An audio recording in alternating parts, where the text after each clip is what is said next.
Magandang araw mga kalukban, meron naman tayo ngayon home service, isang automatic washing machine. Ang problema po niya mga kalukban, error na E4. So ngayon titingnan natin kung anong problema ito mga kalukban. Malimit sa mga sensor po ang problema nito mga kalukban, itong E4 mga kalukban. So home service po to dito mga kalukban sa may Kanlubang, Kalamba mga kalukban.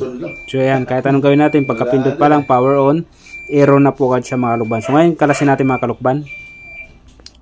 So ito na, nakalas natin mga kalukban yung takip. So dito bumuhat sa akin mga kalukban, puro ngat-ngat ng mga daga mga kalukban itong washing machine. Grabe, ang dami niyang inat-ngat ng daga mga kalukban. Yan, halos maubos na yung wire.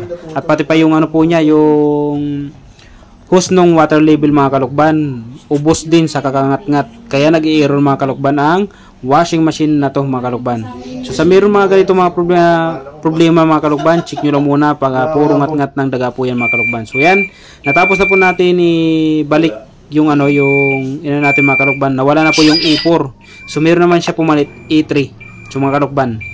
So itong E3 mga kalukban, doon po to sa water level sensor, yung hose po niya ng inat-ngat mga kalukban. So hindi ko pa siya napapalitan. So yung E4 kanina, dyan yung sa mga sensor mga kalukban, yung wire na kanina nga naputol-putol. So doon po siya may problema mga kalukban, yung E4. So yung E3 naman sa water level sensor siya mga kalukban. So itong hose po niya may problema. So palitan natin yan mga kalukban. Para makita natin kung mayroon pang ibang problema mga kalukban. So kuha lang po na muna tayo ng pamalit nitong hose na to mga kalukban. So yan po yung sa ilalim mga kalukban. Chinik natin, so wala na ibang problema, wala siyang inat-ngat. Buti na lang, yun lang talaga sa taas mga kalukban ang inat-ngat po niya. So yan ang lalaki ng butas nung hose nung itong water level mga kalukban. So hindi na po, sabi pa na mayari kanina, baka daw pwede natin takpan or lagyan ng ano para lang masolusyonan. So sabi ko hindi po siya kailangan sir, hindi siya kaya i-repair. So kailangan natin palitan. So ito po yung mga kalukban bago.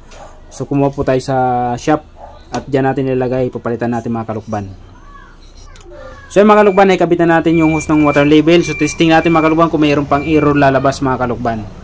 At pag ito'y humikot mga kalukban, wala na po siyang problema. Hintayin natin umikot mga kalukban. So yan, umikot na po siya mga kalukban. So okay na po siya. So ang naging problema lang ng E4, yung puro ngat-ngat ng daga, yung mga wire, yung sensor po kasi niyan, wala na yung sensor ng takip, kaya nag-E4 po siya. So yung E3 naman mga kalukban, dun siya sa water level sensor mga kalukban. Yung hose po niya ay puro ngat-ngat mga kalukban. So yan mga kalukban, sa meron mga appliances dyan na sira, nag-home service po kami ng flat screen TV, automatic washing machine, ref, aircon, oven, amplifier mga kalukban. So mag-message lang po kayo dito sa aking channel at sa ilalagay kong contact number sa screen mga kalukban. At nag-home service po kami mga kalukban sa Kalamba, Laguna, Cavite. So sa mga meron dyan, mag-message lang po kayo mga kalukban.